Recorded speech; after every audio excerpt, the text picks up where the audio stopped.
Assalamualaikum Buya.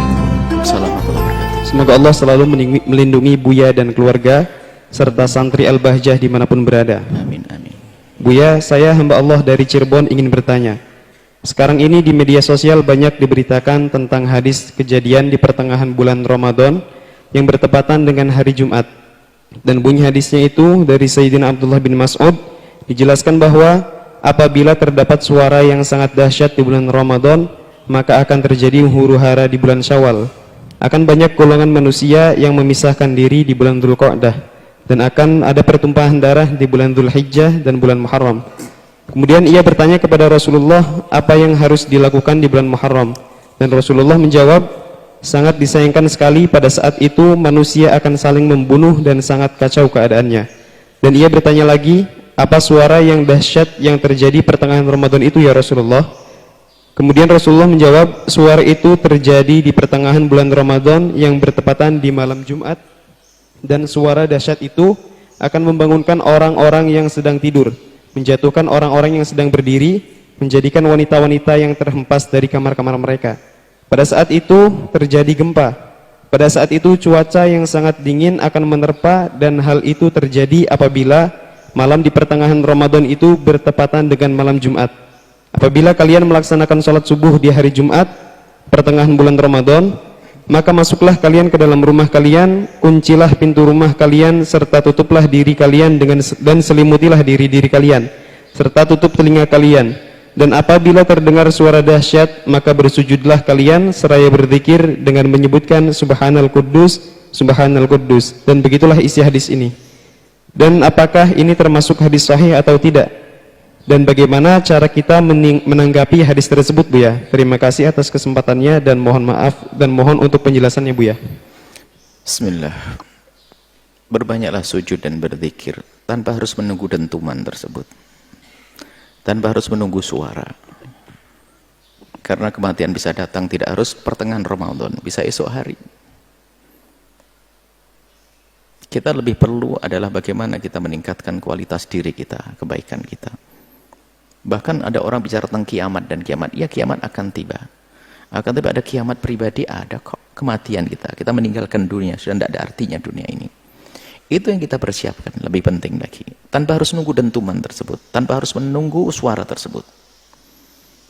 Hari ini, bulan Ramadan, ayo kita tingkatkan ibadah. Baik, adapun masalah riwayat seperti itu banyak sesaat disebut dengan kalimat naz'ah, faz'ah. Ada nafkhah faz'ah, ada sautun, ada dujjah, atau macam-macam riwayat. Tapi dari riwayat yang banyak ini, dari riwayat yang banyak tentang suara di pertengahan Ramadan, yang pertama kata suaranya Jibril, yang kedua adalah suaranya setan, macam-macam riwayat banyak ini. Sesaat dari Abu Hurairah ada, dari Abdullah bin Mas'ud ada, dari banyak riwayat. Ulama hadis, ahli hadis yang bisa menghukuminya, termasuk Imam As-Suyuti dalam Al-La'alil Masnu'ati tentang ahadits maudhu'ah mengatakan ini adalah termasuk riwayat palsu yang nggak boleh dibawa. Dan juga seperti Ibnu Jauzi dalam maudhu'atnya ada, Imam Uqaili, Imam Dhahabi, pakar-pakarnya menyebutkan seperti itu. Dan itu diriwayatkan oleh Imam Tabrani, dan juga banyak yang meriwayatkan. Tapi yang memutuskan adalah para ahli hadis juga. Sebaiknya ahli hadis itu membawa hadis belum dihukumi, diserahkan seperti di dalam kitab At-Tabrani itu. Imam Tabrani meriwayatkan hadis, tidak semuanya hadis sahih.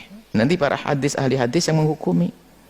Bahkan ada riwayat palsu, mereka mengumpulkan begitu, kecuali sudah dipastikan Bukhari, Muslim seperti itu. Nah, kesimpulannya bahwasanya pakar-pakar dari Imam Suyuti, Ibnu Jauzi, dan juga Dhahabi, dan juga Uqaili, dan yang lainnya mengatakan itu adalah riwayat tidak dibenarkan. Bukan omongan saya, bukan omongan kami. Jadi sudahlah, selagi sebagian para muhadditsin atau muhadditsin mengatakan begitu, nggak perlu kita mengangkat hal-hal yang semacam itu. Bahkan in sahhal haditsu, biasanya berhati-hatinya para ulama itu kalau sudah melihat hadis katakan dhaif itu ada tambahannya in sahha, barangkali benar. Ada yang menemukan hadis itu benar. In sahhal hadis, kalaupun itu hadis benar, Nggak perlu kita, kalau ternyata hadis itu benar, yang perlu kita hadirkan sikap kita setiap saat. Di zaman yang seperti ini nggak perlu kita mengeruh-ngeruhkan keadaan, misalnya menakut-nakuti orang dengan itu semuanya, sementara kita tahu hadis yang tidak benar. Kalau seandainya hadis benar, akan tapi semuanya mengatakan tidak benar, karena sudah dulu pernah juga ketemu malam Jumat, tanggal 15 hari Jumat nggak ada dentuman juga. Sebelumnya ada malam Jumat, di hari Jumat di 15 Ramadan juga nggak ada apa-apa. Akan tapi seandainya hadis itu benar, kalau akan datang pada waktunya nanti. Apakah harus Ramadan ini? Nggak perlu kita bikin takut orang. Kita ajak saja sekarang, kalau seandainya ada dentuman itu, Anda ahli iman, ahli Allah, perbaiki semuanya. Adapun kita masuk rumah hari ini bukan karena dentuman, karena memang anjuran pemerintah, kesehatan, demi kebaikan kita, tinggal di dalam rumah. Nggak usah membawa hadis itu. Nggak usah membawa hadis itu. Menjadikan orang nanti semakin, bukan, kalau takut kepada Allah setiap saat hendaknya. Maka kami lebih menghimbau bahwasanya tidak sebaiknya, kalaupun mungkin ada yang mentaskhih mengatakan hadis itu benar, tapi begitulah yang kami ketahui adalah dari Imam As-Suyuti, boleh pakar juga Al-Hafidz Suyuti, dan juga bagaimana Ibnu Jauzi dengan mawdu'atnya dan masih yang lainnya banyak. Maka tidak usah membawa hadis-hadis yang semacam itu untuk kita hadirkan. Kalaupun hadis itu benar, kita tidak tahu kapan itu datangnya. Dulu pertanyaan tentang tukhon juga. Kalau hadis itu benar, kita tidak tahu apakah kapan tibanya. Ramadan yang akan datang atau setelahnya, itu Allah yang Maha tahu. Lalu apa yang kita persiapkan? Sama kita menghadapi kiamat.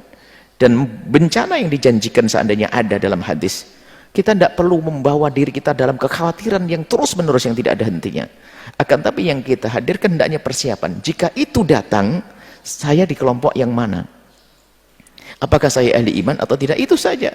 Jangan fokus kita kepada permasalahannya tersebut, tapi fokus kita pada diri kita. Hari kiamat akan datang kok. Lebih dekat dari itu, sebab kematianmu akan tiba kok. Bahkan sebelum ada dentuman yang disebutkan tadi atau suara itu, kita lebih baik mengarah kepada diri kita, membuat perbaikan diri kita. Tidak perlu, tanpa harus membawa riwayat-riwayat yang sebagian para muhaddits mengatakan itu tidak benar, mungkar dan seterusnya begitu. Kalau ternyata nanti ada seorang muhaddits yang mengatakan hadis sahih, ketahuilah bahwa hendaknya kita tidak perlu membawa orang kepada ketakutan kepada permasalahannya itu, akan tapi lebih kepada persiapan jika seandainya semua itu terjadi, kita menjadi golongan apa? Golongan apa? Kita hari ini perlu ketenangan batin. Di saat keadaan virus wabah seperti ini, jangan sampai kita ditambah takut di atas takut ya. Kita ingin bahwasanya tawakal kepada Allah ada, ikhtiar ada, kemudian jika ada berita-berita semacam itu, maka kita serahkan kepada Allah. Waktunya Allah yang Maha tahu, apakah Ramadan yang sekarang atau yang akan datang. Jika itu riwayat benar, belum tentu siapa yang mengatakan harus Ramadan ini.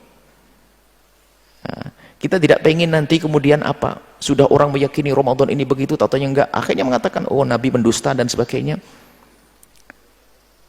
Bisa saja kalau memang betul itu hadis itu, bisa saja 100 tahun yang akan datang kok. Bukan setiap Jumat, malam Jumat tanggal 15 lalu ada teman. Sebelumnya sudah ada malam Jumat, nggak ada suara itu kok. Nggak ada seperti itu. Jadi lebih baik kita fokus kepada persiapan kita menghadapi sesuatu yang sangat besar, kematian kita, kiamat. Bukan hanya sekedar suara itu, bukan. Lebih dari itu yang kita fahami dari para ahlinya, bahwasanya hadis tersebut tidak dianggap sahih. Kalaupun hadis itu sahih, sekali lagi, jika hadis itu sahih, hendaknya kita fokus kepada diri kita sendiri di saat menghadapi seperti itu. Bukan kita hanya mikirkan itunya heboh, viral di sana sini, lalu cok-cok-cokan. Bener, sekarang sudah mulai masuk rumah, awas hati-hati. Akan tapi kita persiapkan diri kita kalau menghadapi yang demikian itu, kita dalam keadaan menjadi manusia pilihan Allah. Banyak hal orang fokus kepada sesuatu tersebut, tapi dirinya tidak mempersiapkan. Contoh Imam Mahdi, kiamat, orang sibuk kiamat datang gini. Hei, sebelum kiamat kamu akan kedatangan kiamat pribadi, mati kok. Imam Mahdi, kita cari Imam Mahdi. Nggak usah dicari Imam Mahdi, kita siap-siap saja yang baik. Nanti kalau Imam Mahdi datang, kita jadi pasukannya kok. Nyari keliling Imam Mahdi keluarnya. Apa itu? Saya cari Imam Mahdi ke keliling dunia. Terus kalau ketemu, kau jadi musuhnya. Kalau kita saat ini benar dan serius dengan kebaikan dengan Allah, di saat datang Imam Mahdi kita akan jadi pasukannya. Di saat mati kita husnul khotimah. Di saat kiamat kita akan menemukan kebaikan saat itu. Itu saja yang perlu kita persiapkan. Yang dimaksud oleh Nabi kita hendaknya takut dengan hari kiamat itu agar menghadirkan persiapan saat ini. Bukan hanya, oh kiamat menakutkan, oh, itu bukan. Buahnya itu. Maka Nabi mengatakan, mengingat kematian itu apa sih? Bukan ingat kematian, ya Allah kematian, dimandikan. Bukan itu. Persiapan setelah di alam barzah. Setelah di alam barzah, setelah mati itu apa yang kita siapkan itu? Jangan salah, kematian, ingat kematian, mati dikubur, mati dikafani, itu yang diingat. Bukan itu. Apa yang kita siapkan setelah kematian. Seperti itu. Baik, ini saja yang bisa kami sampaikan, dan semoga hal-hal semacam ini bisa diredam deh. Bawa berita-berita keindahan, kegembiraan yang lainnya dengan riwayat-riwayat yang sudah jelas dari para ulama. Wallahu a'lam bishawab.